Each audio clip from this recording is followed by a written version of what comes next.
Hey, fam. We have another awesome guest for you today.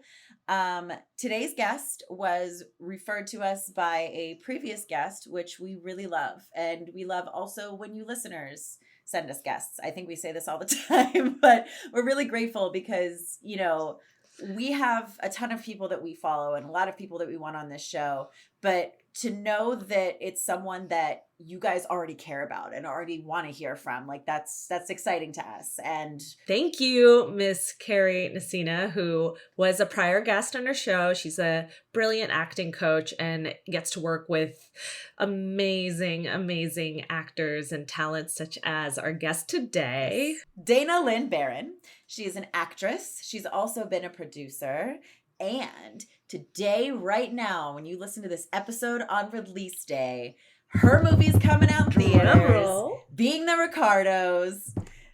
She has a really fun part in the film, and we are super excited to go see it. I mean, I was already excited to see it because I love Lucy. I love Aaron Sorkin. Like, I was already planning to go see it, and now that we know somebody in it and got to hear about her experience, I'm even more so excited. It looks just amazing. I mean, everyone in it is brilliant, including her. So we are so excited.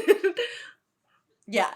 But before she even did that, she was in the Oscar-winning film Mank.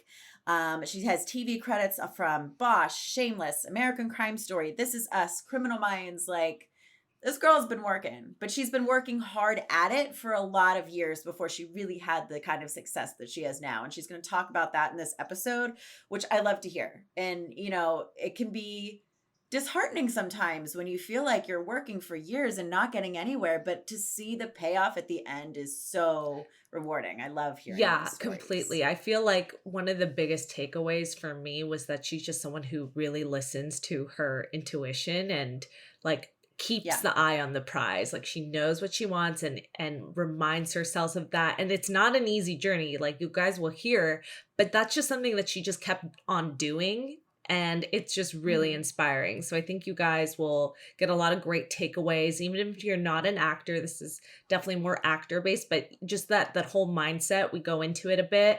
And I think it's a great takeaway for wherever you are in this industry. Yeah, absolutely. So without further ado, our interview with Dana. Enjoy.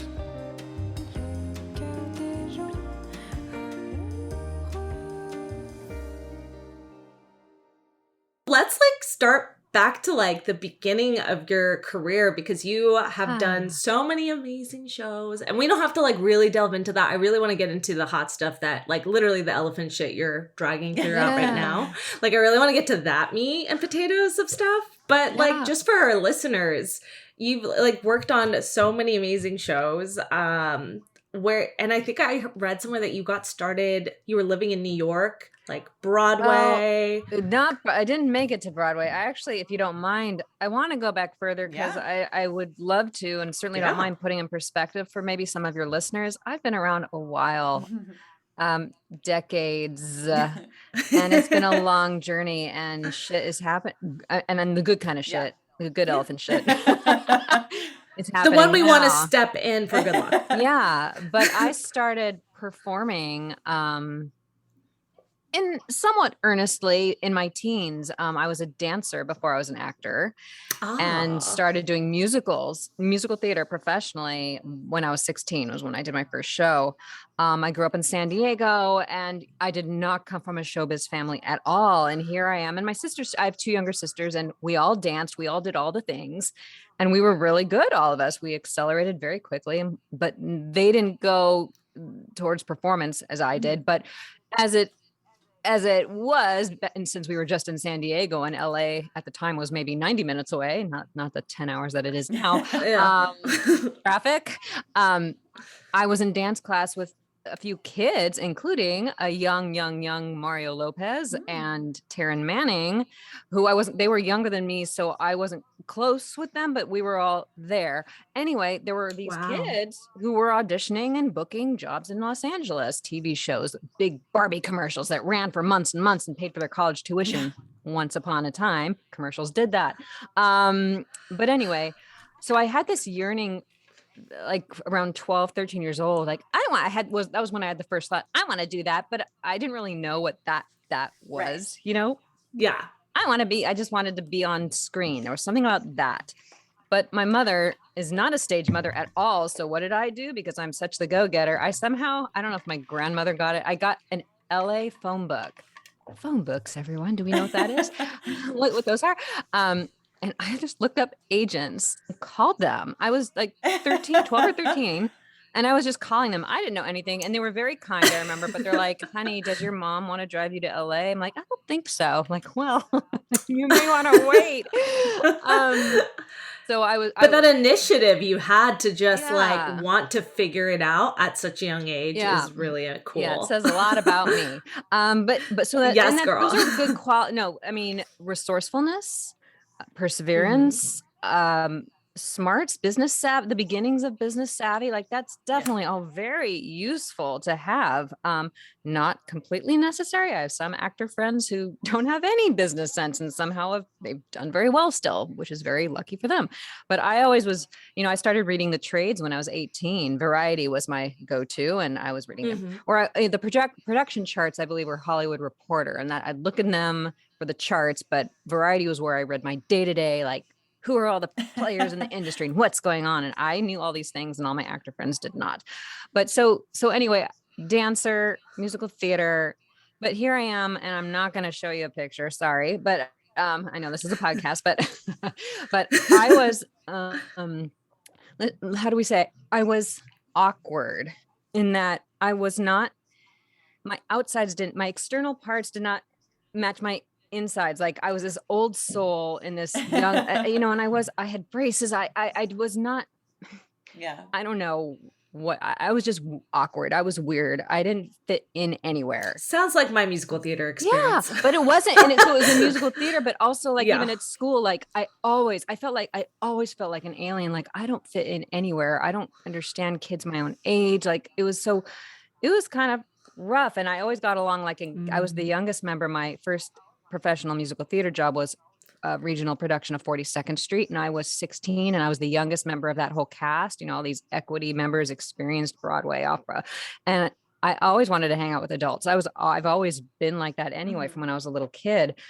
But they were amused by me, and I thought, oh, I'm fitting in, and then I knew they weren't including me in everything because I was not emotionally or mentally the same age as them.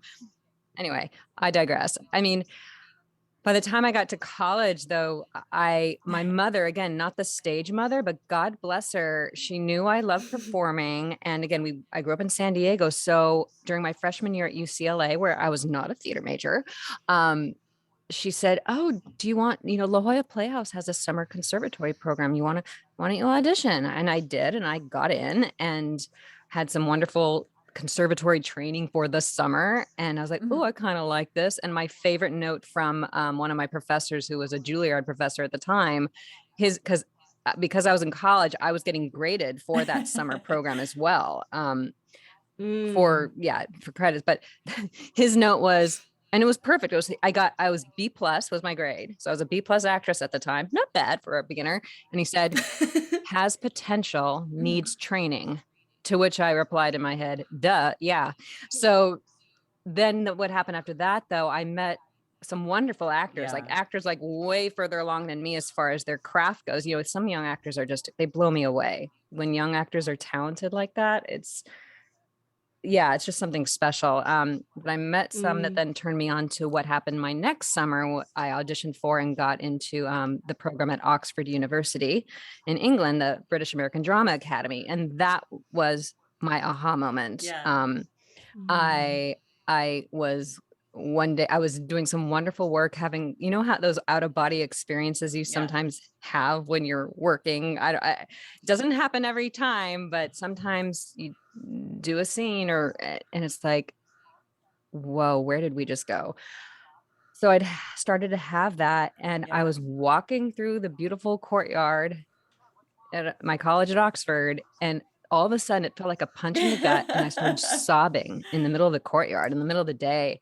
And my friend saw me from afar and she runs up. She's like, "Oh my God, what's wrong? What's wrong?" I'm like, "I'm going to be an actor."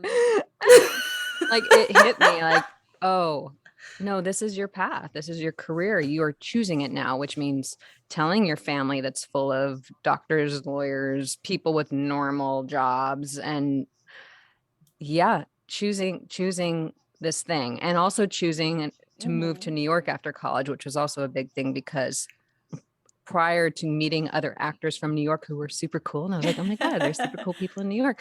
I was like, I'm never living in New York. I just thought I would never live there. Really? Yeah. I had a thing against New York. Don't know why. Can't remember. I'm blocking it out. But anyway, but all that is to say, I don't know how to tell short stories. After UCLA, though, I moved to New York, and I'm happy to call my 20s in New York my graduate school. And I flailed. I couldn't get arrested. I did not get reps. I was going to the Equity building to all the auditions, lining up at 5:30 in the morning to audition for fucking Beauty and the Beast. Date me. Anyway, and I started to look around those rooms at Equity, actually. And I was like, the girls in the flowery dresses. And I was never the ingenue type. I just wasn't. And I knew it for the longest time. And also, I struggled with my weight I was a very overweight child. They determined it was genetic reasons. Who knows? But, my weight and food, I've really been on a big journey with all that. It has everything to do with just my love of self and self-worth and body image and God going into this business I'm in. And I have that stuff, from when I was a little kid. It was like a big thing. And so to go to Equity or anywhere else and I was a chorine. When I did musicals, I was a diva dancer. I was a diva tap dancer specifically. I did all the tap shows. But I struggled. Like one season I'd be really thin, and then the next season I'd put on quite a bit of weight. And so I was doing that whole thing. And I looked around, and my thought was at the time, they don't want you if you're a fat dancer, they're not going to hire you. That was my thought at the time. So there was a lot of, that's kind of what it was expected, at least, like even when I went to school, like it was like, you need to look a certain way. You need to look a certain way, and for the character types too. Like that's what I mean. Like I always felt I didn't fit in a certain character type as well. That's why I was like, I can't do this. And so it's interesting because again, in my 20s, that like casting directors I did meet, some of them flat out told me, and I'm glad for it, we don't know what to do with you, is what we don't know what to do. We don't know where you fit. You're like, you're young looking, but you're just odd. And a couple of them, and a friend of mine said, and this made me so mad at the time, but it was so right. I'll speak to this one friend who, she's one of those Harvard grads who knows everything. And she wasn't in the business herself, but somehow was really savvy about it. She one day took me aside and she goes, Dana, you're going to make it later. You're just going to make it later because things are just, you're going to match up, and your talents and who you are on the outside and inside, it's just going to all align later. I just feel that that's what's going to happen. And I was like, God damn it. And I don't want to wait. But she was right. And I started producing films. I want to toss in there too during this time. While I wasn't being successful at all as an actor, I fell in with the indie film crowd and started running around in New York. Making short films and feeling like I didn't know what I was doing. But people seem to always think I know what I'm doing for some reason. I have a look on my face. I don't know what it is. And I will say my one regret, I'm so glad to have had that experience. It was really hard. And because though I'm a recovering control freak and perfectionist, it was really hard. Like I so wanted, it's just my nature I want to figure this out on myself, all by myself. I want to figure this all out all by myself. Whereas if I could go back, I'd know, one of the things I would have loved to have done and just didn't is a mentor would have been nice. A producing mentor. Asking for help is hard. I was very stubborn. I'm going to figure it out myself, but ask for help when you need it. And also Yeah. do the ask, whether it's for help or anything else going on in your career, ask, because if you don't ask, it's always a no. So that was something I eventually learned. Wish I knew it then. And the producing too, like I always had the sense of, I don't know what I'm doing, which was true in a way. And I figured out a lot, but it's funny because I used to, when I came back to LA, eventually I nannied for some film people, and this one producer who worked at one of the biggest studios in town. I said to him once, I don't know what I'm doing though. And he laughed. He goes, none of us do. I'm like, yeah, well, but you're at this, but like you're studio. up there. I mean, when you're at that studio, some things that I don't know how to do. And so it was, like I said, it was graduate school, just doing everything. Yes. And doing acting in little crappy plays in the black box theaters. And eventually I started also volunteering for things like Gotham Film Awards and festivals. And that led me to working and volunteering for Sundance Film Festival for 3 years, which was a game changer as far as me suddenly learning that, when we're all in mittens and parkas, hats and all that, we're all on an even playing field. I could talk to you. I don't care that you're the president of this agency or that.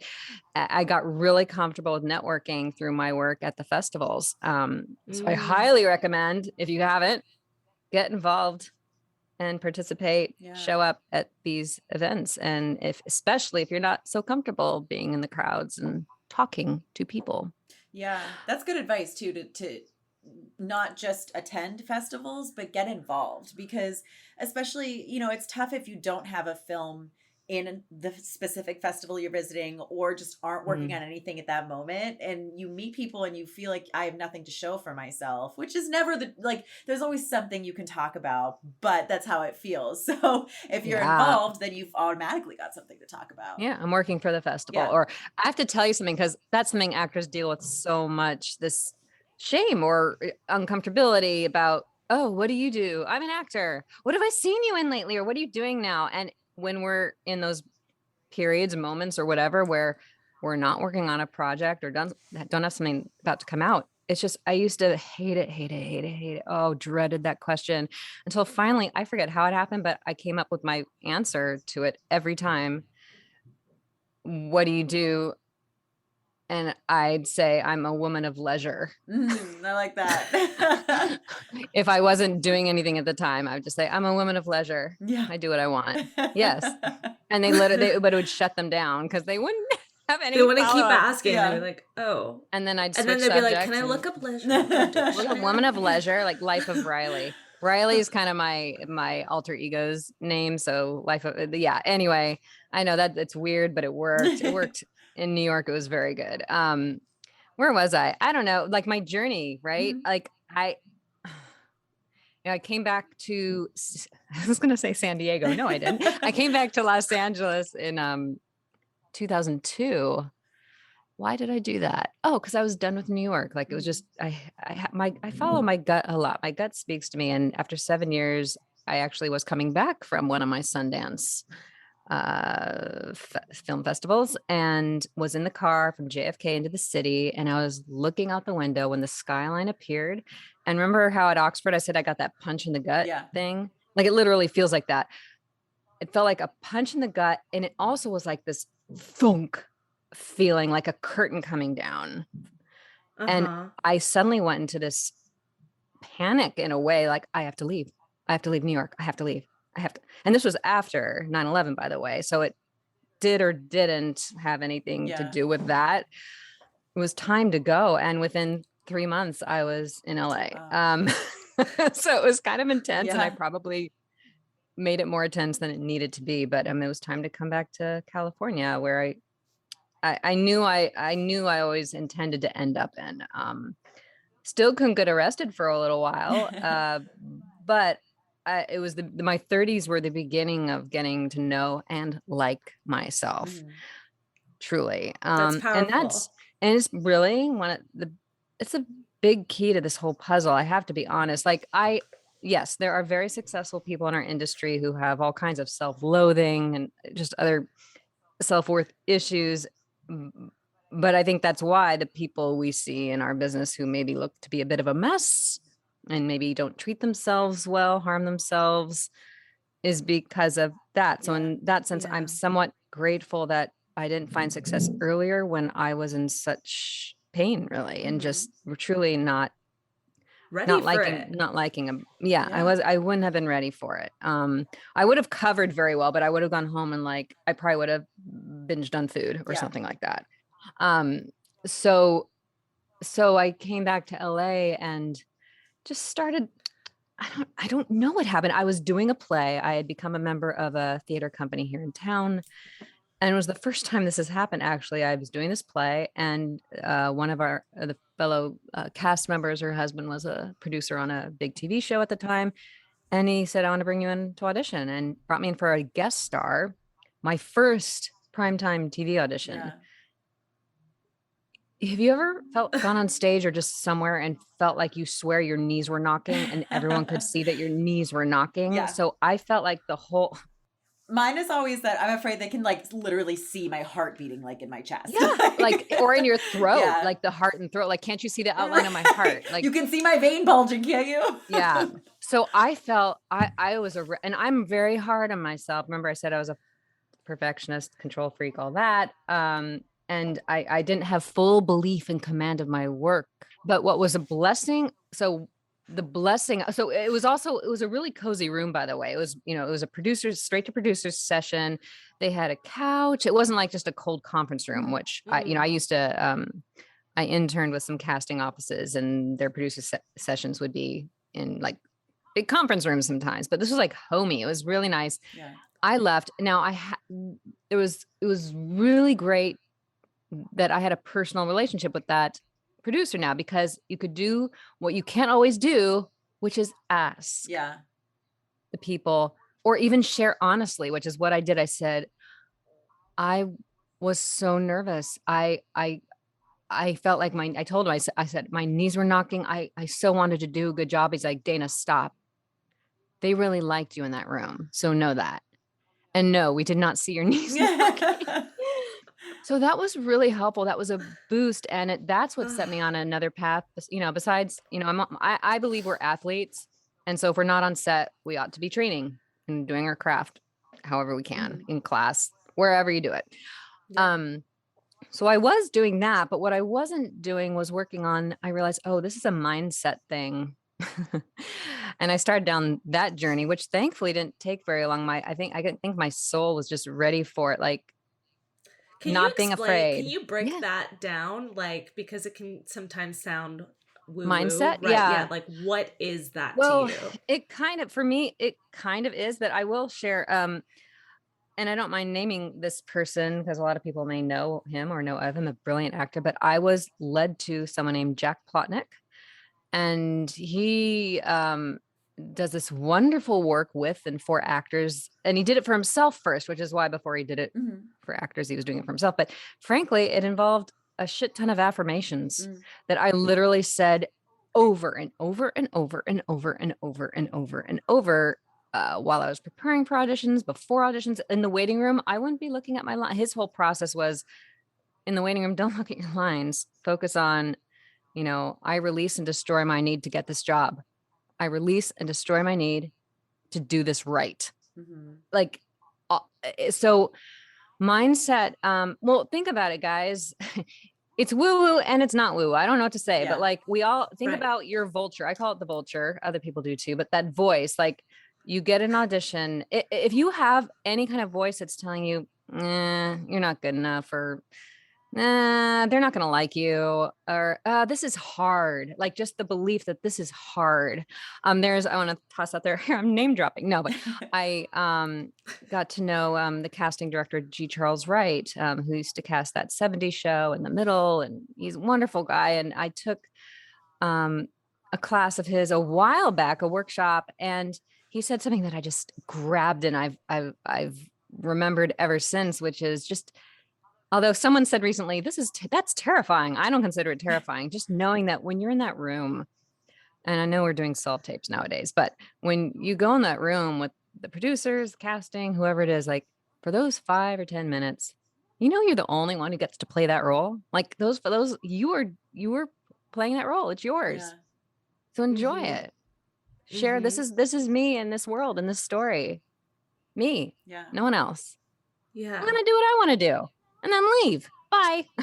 Yeah. I love that notion of knowing for these few minutes, I'm the only one playing this part. Yeah. And I mean, that's like, auditioning is such a big part of what we do. I mean, we're auditioning Yeah. far more often than we are actually playing things, you know? Yeah. So you have to enjoy it, or else why are you even doing it? Like, and Yeah. that's mindset. Like, it took me a long time to be like, okay, there's so many reasons that I'm not going to get this, or that I might not get Yeah. this role besides just me doing Yeah. a bad job. So who cares if it's done right? Like, B, Yeah. why am I doing it if I don't love it? So I have fun at auditions now. I get Yep. way less nervous. I don't Yeah. like, I'm not worried about it afterwards. And so, yeah, it's so important to really just wrap your Yeah. mind around it. Yeah. Yeah. I also am fond of when I'm done with an audition, just if I can out loud, I'll say it out loud or just in my head. All right, next. Yeah. But it is, I don't know if I broke it down enough. I can try and maybe find a way to articulate, but mindset is, it's just about, if you catch yourself, if there's a voice that's negating anything Yeah. about what you're doing right now, then that's something to explore because it matters. You know, there are, I've been there's some fighting that just to Yeah. be open. Like, that's something I Well, really struggle with, and it Jack sucks. Plotnick, unless he changed his website, if you go on his website, there, one of the buttons that you can push has all the affirmations. So you can take what hits you and what strikes you as something that you want to work on. And I swear that that really changed everything for me. And I was going to say, you know, we can turn on the TV any hour of the day and see things where we're like that. There are people who get to work who maybe aren't the best actors in the world, but I could tell you what the common denominator is of all of them, for all of them, is belief. Yeah. Simply belief in self, and also like a certain obliviousness to like that they might not be talented. They don't care. Like they're going out, they're probably having a blast doing what they do. But there is that, I mean, I've met people and I've been envious of them, of the belief in them, the belief in self that I didn't have when I was younger. Yeah. And it really finally landed in me by my late 30s, frankly. Tessa, oh my gosh. Vitafair is so cool. We can literally rent movies for so cheap. And movies we probably wouldn't have gotten to see otherwise. Indie movies that don't normally make it to the streamers. What a great resource. But how cool is it that the filmmakers make money too? Like actual money, not fractions of a cent based on hours upon hours of views. Exactly. Filmmakers set their own price for a 24-hour rental, and viewers reap the benefit of micropricing. Everybody wins, and there's so much to choose from. It's so simple. Fair trade film monetization. And all you have to do is visit vitafair.com. That's VIDA fair.com to make an account today. So again, journey. Yeah. Do I wish I believed in myself sooner? I mean, I have a niece who's about to turn 12 and she's already performing in San Diego in some of the big kids musical theaters. And she's legitimately talented. That's amazing. Like legit. And her belief and her confidence, I'm like, oh my God. She's like one of those kids that are just, they've got it. They've got it. So, yeah. So what else can I talk about? There's so much, but no, that was such a great, just breaking it down of what you went through and how you pushed through it and, you know, all of that. Yeah. So, yeah. And as far as by then my late 30s, I finally had theatrical agents, I think, not great ones or anything, but I started getting auditions. I will say I had the good fortune because I've definitely talked to actors who are like, and I never have done theater to be seen for that. So never, ever. I do theater because I love theater. Yeah. But I've had some things happen for me with my film and TV work because of the theaters I was involved with. So yes, that can happen, but that's not why I was doing that. But what led to my actually my first primetime TV job was Criminal Minds, and that came from casting director workshop, which, you know, I have a real love-hate relationship with those things, but I have always believed in a targeted approach to it. Like, and especially when no one knew me, then I was going to a lot more. But my whole theory is, well, There's an office that's never called me in. I don't know why they're not calling me in, but they do shows I should be on. And so therefore I will go to see this person here because I need to share my work with them. That's it. But so that's how Criminal Minds came about. But then it was dead for a while. But then John Levy cast me in Shameless. And that came from, I had wanted to meet him for years and years and years. And he directed a play at the theater company I was in. Oh my God. And became a fan. And so, and he's an extremely wonderful, loyal guy. And he's brought me in for shit tons of stuff. Actually, my Shameless came after my 8th audition for it. Wow. So he kept trying. But so that happened, but then it was quiet again. And then fast forward to, I can't keep track, it's 2017, I think. I ended up on This Is Us, very like a small role that was practically not there at all, but yes, This Is Us. And then the big thing where I started to notice a shift just in the quality of, well, This Is Us was a very good show to book. Don't get me wrong. And Shameless was too. I mean, I would, yes. But I booked the assassination of Gianni Versace, Ryan Murphy's show. Yes. And that was a big deal. And what was interesting to see, I'd always sort of heard this, but I actually saw it. First of all, I started getting more auditions for FX shows. And also I started getting auditions in offices that were just bigger and ones that are, you know, on the proverbial target list. Like, oh, this is interesting. So I was saying, oh, when they see a certain quality of thing on your resume, this can happen maybe. And that led to, actually, this is funny because I didn't book this job, but it's still going to remain one of my highlights. I did a self-tape for, it's about to come out too, but they're doing another film of Macbeth that Joel Cohen's directing, and Frances McDormand and Denzel Washington are starring in.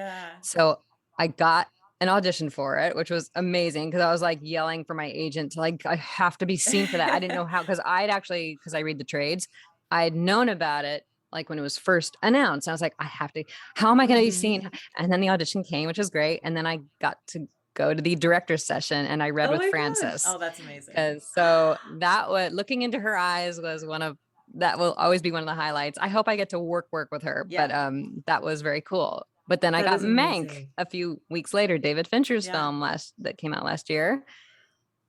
And then what happened? Oh no, Bosch was before Macbeth. Like again, these things, it's just, I say this only because not to list off my resume, but like, again, this is like just the last few years, guys. Just the last few years, 4 years, Bosch, and then Mank happened, and then pandemic hits. Everything's on pause for a minute, but everything's on pause. But then everything was on pause, but I was very blessed. I do voiceovers as well. And one of my campaigns that I'd done in 2019 and I thought was just done, suddenly it's running again. And then they want to do some new spots. And so I was like, that was definitely a blessing during that time. And then beginning of this year, I'm sad the show didn't catch on, but I got a sweet little recurring role on Rebel, Katie Seagal's new show on ABC. And then a few weeks after that, I booked Being the Ricardos, which is about to come out. Sorkin's. And I've never, I have to share this just because I want actors to know this is possible. Okay. I guess I didn't think it was, or it happened to other people, but, so I'd never auditioned for Aaron, never met him, nothing. Right.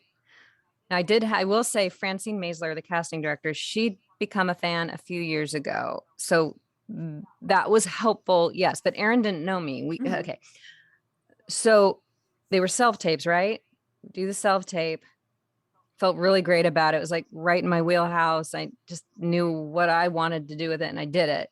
And then I did something that actors should never do, but I did it anyway, because we're all going to do it sometimes. It's okay. But I waited by the phone because I felt so strongly about my performance. I'm like, I have to get a call back at least. That's just how I felt. I'm like, there's no way. I have nothing. And I was actually you know, when you cause your own suffering.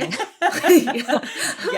I was, but that's what I mean. Like, I'm ashamed to say, but it's okay. I'm like, I'm patting my shoulder right now, guys, in case you can't see me, but because I was being really hard on myself because I knew that what I was doing was ridiculous and hard and causing me to suffer and not feel good. And frankly, making me sick. Yeah. Like, why am I not hearing? Why am I not hearing? And my manager, who's wonderful, is like, just, if it's in the stars, it's going to happen. Just take it easy.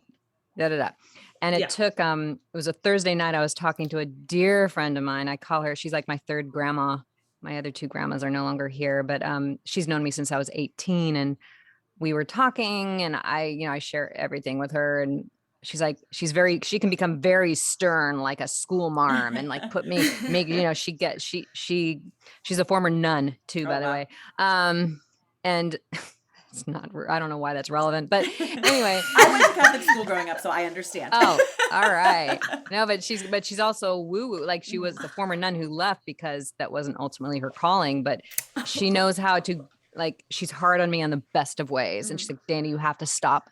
Let it go right now. And I'm sobbing. I'm like, because I knew the truth. Like, you have audition and to the best of your ability, let it go. That's why I say next. It's hard. It's not especially always with easy. something, an opportunity that you really want and you feel right for at your core. Like, So wait for it. So Thursday night, this happens. I'm sobbing, but I truly, actually, you know, when you just finally feel that you've let something go, I actually did. I was ready. I was tired of feeling like shit. I really was. The next morning, I got the offer. Of course. No callback. No, but it was like, you should have seen me. I'm like, wait, don't I need a callback? Doesn't he want to give me notes? Like, I'd never had that happen. Certainly not on a big ass movie like that. I was cast off my self-tape for a major feature film. That's impressive. So Fuck yeah, that was outstanding. And then I shot for like, it was like 11 days spread out over a month last spring. And most of my work was with Javier Bardem. So I was that was can Javi? He was, I want you all to know, for when you work with him and or meet him out there, you're not acting with him. It was I felt like I was flying. And he's lovely for all the, these wonderful roles we've all seen him in. Yeah. He's really fun, and he's kind, he's warm, he's generous. He really elevates everyone. And Nicole and I our characters didn't have like direct interactions, but she was amazing too. I mean, as far as a leader on set and just watching her work, like I remember my first week, and the first time I saw her in costume, we were shooting. So my first time seeing her was her making an entrance, and I had to stop myself. I almost started bawling because she looked amazing. She sounded amazing. And she did this gesture, because I'm a fan of Lucy, Lucille Ball, and I Love Lucy. And she did this simple gesture, and it made me almost break down crying. Like, it was just really cool. And Aaron is a wonderful director for actors. He's so simple. His direction is so, if he gives it to you, and he does give it, but like simple.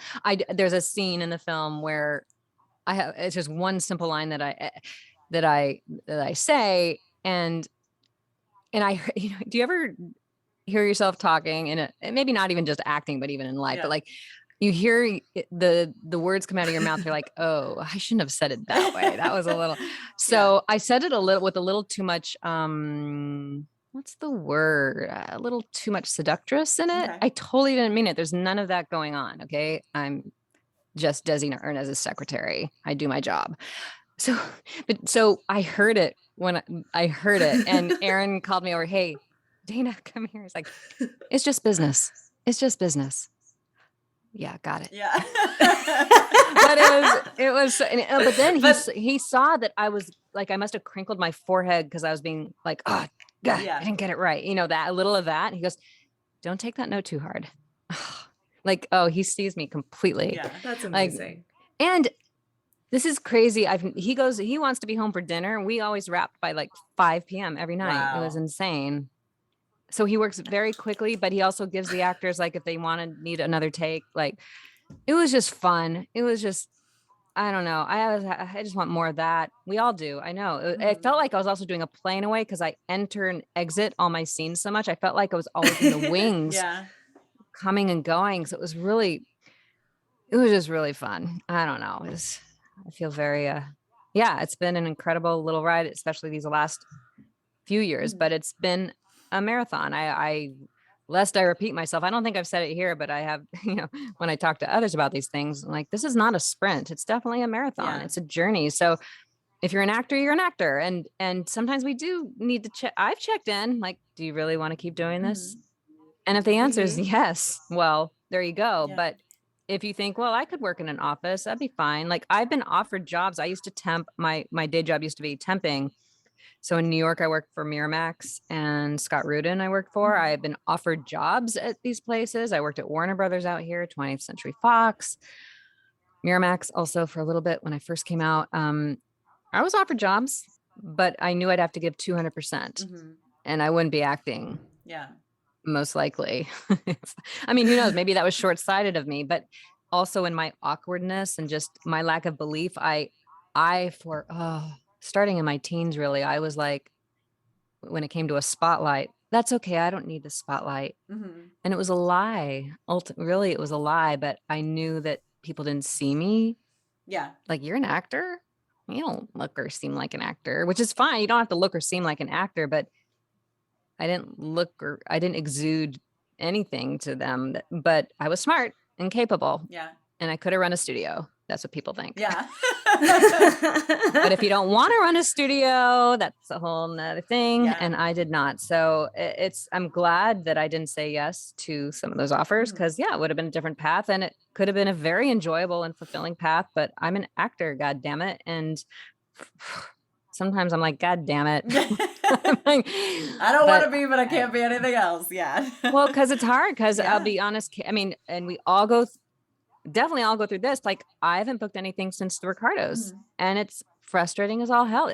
I've felt very sad at certain periods, and frustrated and disappointed because, our job is the auditioning, right? And I think we audition, and the bookings are definitely the icing on the cake. And it's the work. I mean, I earn a living doing that. But when you're not working for several weeks or months or years at a time, I've talked to veteran actors who you'd recognize from being series regulars on shows. When I've confided in them at various points in my career, they've shared, like, some of them have gone through like years of practically nothing going on. It can be scary. And and so that's why we need to have the side hustles and other hands in other pots, investing your money when you can and being smart about all that. It's okay. The day jobs are just the day, that's just the job we do so we can do the career, build the careers we love, and do the things that are meaningful to us. I absolutely was compelled to keep going. I'm like, I'm not done yet. And again, back to my friend, it was a friend, and it was like, I forget, she might've even been head of ABC casting at the time. Like there were two people who I just very clearly remember saying that I was going to hit later. And so, in my 30s, that's not later enough. I've just felt like that's not later enough. I'm not there yet. Yeah. This later they're talking about, they mean which later. Is almost sounds like, especially in this industry, and it's annoying as hell, but like, you're told, like, in your 30s, like, it's gonna be rough. You can believe what you want to, sure. That's what you can be practical and know that, there's certain, I resist using the word reality, but fine. You want to believe there's less work when you're over your 30s or over 40s or over 50s or believe what you want, but a belief, I'm quoting Abraham right now. Forgive me if you guys don't know who Abraham is, but a belief is just a thought you keep thinking. So stop thinking it. Yeah. I added that. Their thing is, a belief is just a thought we keep thinking. Yeah. So back to the mindset with auditioning. If we're struggling with the thoughts the beliefs we have about ourselves or the audition process or the people we're auditioning for, they're evil. No, they're not. They want us to be the one, Right. Makes their job easier. No, they do. They really do. Yeah. Seen it. So with regard to age and all that, I mean, if anything, I'm living proof. I'm about to be 50, guys. I don't look it, I'm told. Yeah. Hot damn. Girl, most of the women I know, she looks amazing. My skin is glowing. No, I mean, most women I know these days, because we care for ourselves and, with the exercise and food, just different from our mothers and our grandmothers and our great grandmothers. Yeah. Most women I know do look younger than their age. I actually, my body's in the best shape of its life, frankly. And I feel, and also I fucking know myself. Yeah. And if you don't like that, I'll tell you where to stick it. Yeah. I don't care. Guess what? Because I do have other things to do. If this all doesn't pan out, however, I mean, I have big vision. I'm not done. That later is still later as far as, I could be 89 or 90 when I'm done with all this, but that's grateful. What keeps you that's actually what brings, I think, like youth and rejuvenation and like all of that is having all of that, like, because it's like you like, otherwise I feel like it's so easy to fall to the wayside of depression and like not having that purpose in life, and some people lose that, especially in the industry that's so tough to and it is, which is why we have to also take care of yourselves and have a life. Go to museums, go to a garden, go to a park, go to the ocean, whatever feeds you, it will rejuvenate you and also provide. I'm someone who very much needs to have a different, literally get different, a change of scenery. I have a motto. I love travel, and I have to go away to come home again. Sometimes, when I'm in LA, it's actually, and I do go, I go to the various gardens around town, and we live kind of far from the ocean. So I'll admit I don't get there as much as I'd like to, but, I do very well when I truly remove myself from LA and like travel to Europe or Mexico, wherever. I do. It really, really feeds me. But sometimes you can't go that far. And so what are you going to do? Where can you go? What practices can you put into play for yourself? What rituals to remember who you really are? The acting that whatever we do creatively is merely a part of who we are. And we can't show up if we aren't fed with, if we're not fueling ourselves, and not, that includes fueling with the right foods, with the right stimuli, again, touching a tree or whatever, smelling flowers, whatever, music, listening to music, dance. Like the thing that really taps me in if I'm feeling off, one of the music plays a big part in my life. I often, when I'm working on a role, I often end up creating soundtracks for my character. Like music feeds me. When I dance, it puts me right back in my bod. And I mean, I'm not choreographing things here. I'm just moving to a song. I want a Prince song or anything. I don't care, just get in the body. And then the energy then you're moving, and then you're present, you're grounded, because we can't do our work if we're not present and grounded. Not truly anyway, because that's a lot of BS acting. And we see it. It's out there. You can tell. It's out there. So. Well, that's great advice for anyone who is struggling or feels like that they need to find a way to reboot themselves and get back into it. And think about, like, stay focused on the dream, baby. Like, like that's what everyone says is like but like literally some sort of whatever a vision board I think means to an individual. Like, I think that's like so key, especially when it's hard. And that's what I'm still like figuring it out. Like, personally, affirmations, I've heard it and it just still hasn't clicked for me, and maybe that's okay. Something I have to figure out. I don't know, or there's another tool for I mean, we're all so different. We're wired so differently, so people definitely respond to different tools. I know the affirmations they really worked. It just like like it was a real revelation. But I mean,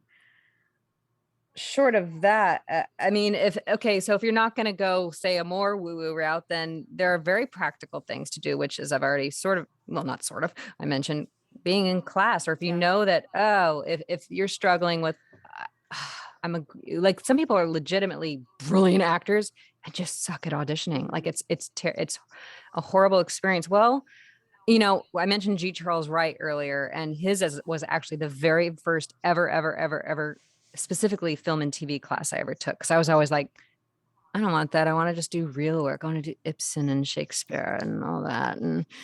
But hello, if I'm not having success yet, there was a disconnect. Right. Clearly there's something not comfortable. I'm not comfortable yet with this other stuff. So I took the class, and it was fun. Do things that shake you up. Yeah. So like, if you're struggling with auditions, take an audition class, find someone good and take an audition class. And I don't care if you went to Yale or Juilliard or wherever, take an audition class, because oftentimes too, in our training in conservatory, drama school, or wherever you trained, it may be better now. So I don't want to speak out of turn, but like, the practicalities of our business are often not discussed or dealt with in these programs. It's not any better now. Yeah. Okay. There you go. So take an audition class, or what I did too, after being in scene study for a long time, I needed breaks are good too, by the way. So I'm not all about like, be the student forever, but that's the thing. I believe in beginner's mind. So I will always be the student in life and my work. But sometimes, like, I've taken breaks to say, go to UCB or the Groundlings, because put away the scripts and play. Yeah. Because Dana, I used to, I come from a very heady, intellectual, again, controlling background. So I recommend, if you're like a super Shakespeare nerd, go do improv for a couple months. If you're a theater geek, take a film and TV class. So rude. I don't mean to call y'all geeks. I'm a geek. I'm saying that because I'm the geek. Same with, if you're, it's interesting to see when film and TV people who've been fortunate, I guess, it's not the word fortunate, like most of their career has been film and TV, when they go back and do theater, that's a whole nother muscle too. Right. I did something before the pandemic, which I'm so glad I finally did, because I believe in doing things that scare you. Me too. I wanted to do this in my 20s in New York, but it scared the shit out of me. And that's stand-up. So finally I went and I was led to, how timing is everything. Yeah. And I don't know. And within a week, 2 different people told me about the same person. I'll say her name here too. I was led to Lisa Sunstead and Pretty Funny Women. And she's been producing comedy shows for decades. She's a comic herself, and she's produced shows, Comedy Store, Improv, all the places. But her workshops, it's all women. Talk about a safe environment to learn to write jokes. It was so cool. And then you graduate, it's the beginning workshop. There were a couple people who were quite experienced, but they come back. It's kind of like how I would do beginning ballet, just because foundation is always good. Yeah. But you end with a show at Flappers. Nice. I love that advice. Do something that scares the shit out of you. It's so, because it keeps you on your toes, and it keeps you from getting bored, and it inspires you, It shakes you up. You need to be shaken up a little bit, in a good way. I mean, in a good, yes. And especially like just challenge, like kind of like all your senses. You have to just like be so present too in those moments, and like, just deal with that. I just want to thank you for your time, because this has been really awesome.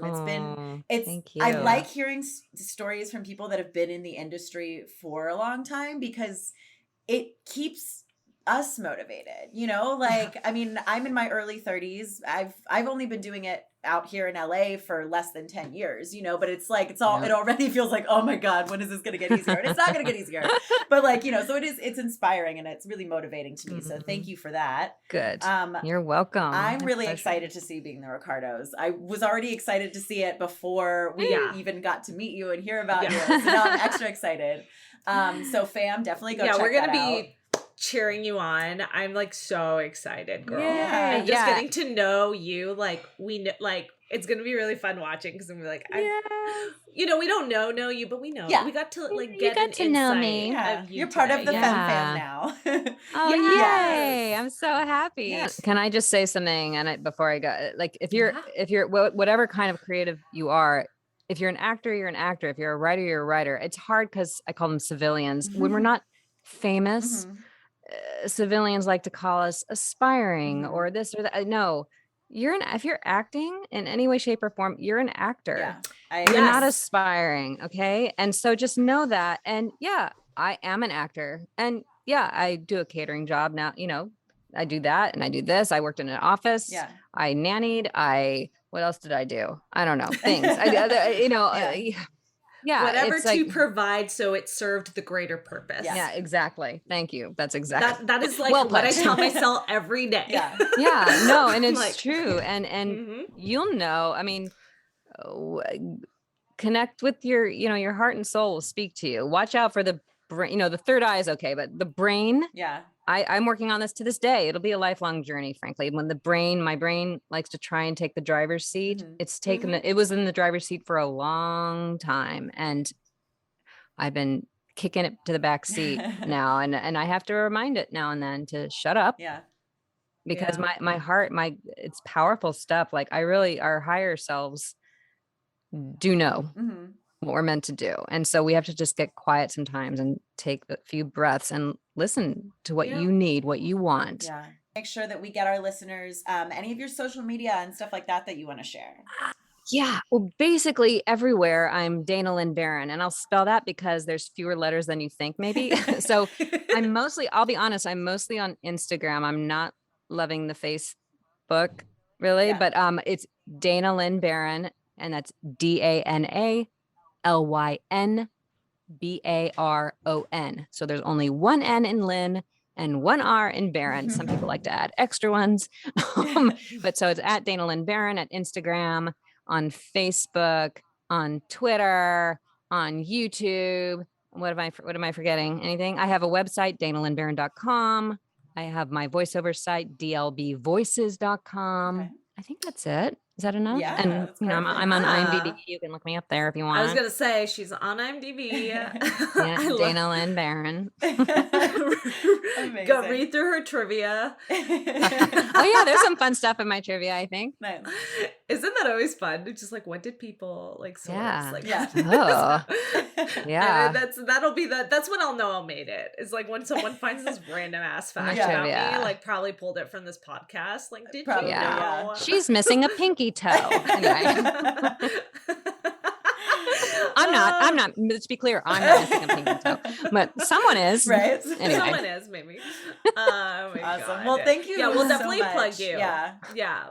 And keep in touch, honestly. Like we love keeping in touch with our guests and hearing when they do new exciting things. So yeah. Well, and likewise. And I will say, lastly, being the Ricardos, in case you didn't know, is in theaters on December 10th and on Amazon on December 21st. Amazing. So, yes, go check it out. Enjoy it. Thank you, Dana. Thank you both so much. I had a great time. Good. So did we. Thanks for listening to Femme Regard Podcast. If you like what you hear, tune in every Friday for more tips on the filmmaking business and insightful conversations with industry professionals. We can only grow with your support, so please subscribe, share, rate, and review.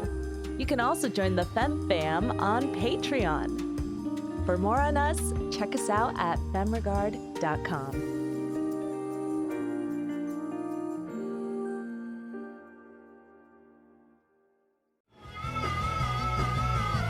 You're listening to the Geekscape Network.